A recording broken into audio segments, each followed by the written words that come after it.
overheard someone talking about their problems the other day. I had the worst day ever, they said. First, there was nowhere to park at Whole Foods, and everyone was acting all aggro, so I had to walk like 2 blocks in the rain, and my shoes got soaked. Then my stupid salad was like $12. Then I was in such a rush to get to yoga, I forgot my mat. I had to use some nasty loner mat, and it smelled like balls. I don't know what the big deal is. I love the way balls smell.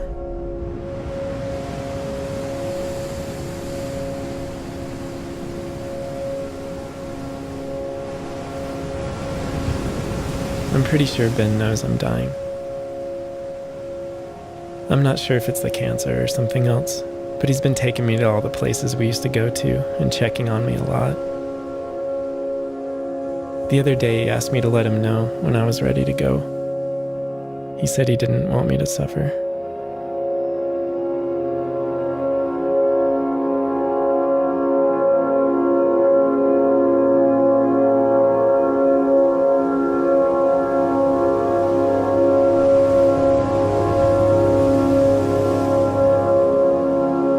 Growing up with Ben was pretty great.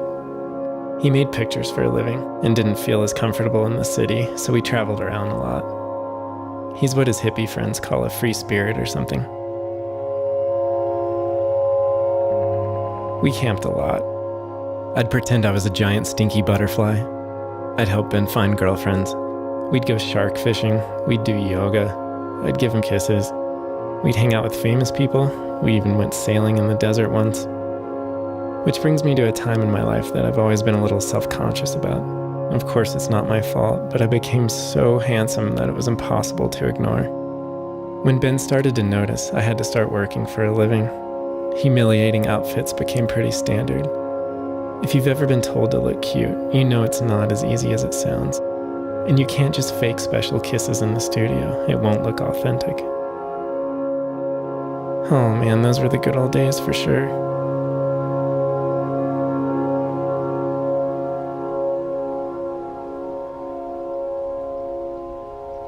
I think most people would have left their old dog at home, but Ben insisted on taking me to all our favorite spots one more time. I think he feels like he can't leave my side right now. This one time, about 10 years ago, we were camping at Joshua Tree, and Ben stood up by the campfire and just passed out, and he started bleeding. Things changed a lot after that. When I licked him, I could taste the chemicals they were putting in him to kill the cancer, but it just seemed like they were killing him too.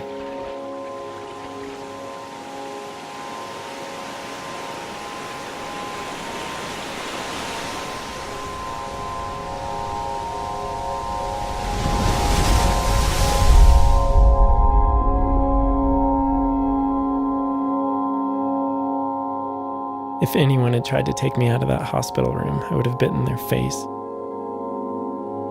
I remember feeling really sad for Ben when he found out he'd have to poop into a plastic bag attached to his stomach for the rest of his life. Mainly because he already had to put all of my poop into plastic bags.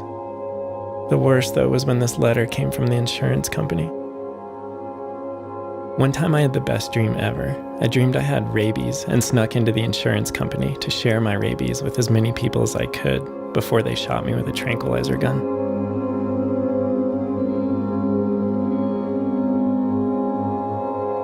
I don't know what I would have done without Ben. I'm so glad his cancer went away.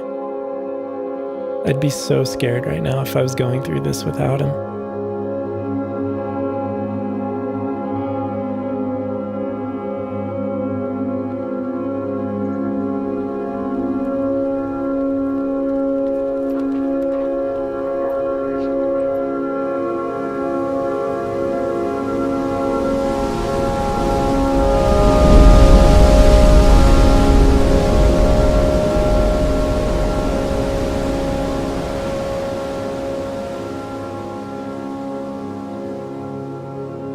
I've been trying to be really strong for him this week, just like he was when things were going really bad.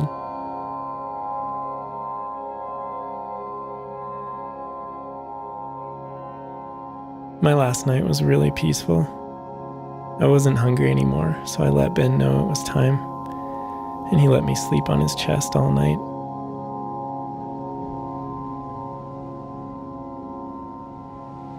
Ben said a raven swooped by while he carried me to the vet's car in the morning.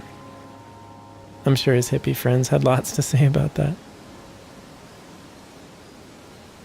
There was this really smart scientist guy who thought that people could learn a lot from dogs. He said that when someone you love walks through the door, even if it happens 5 times a day, you should go totally insane with joy.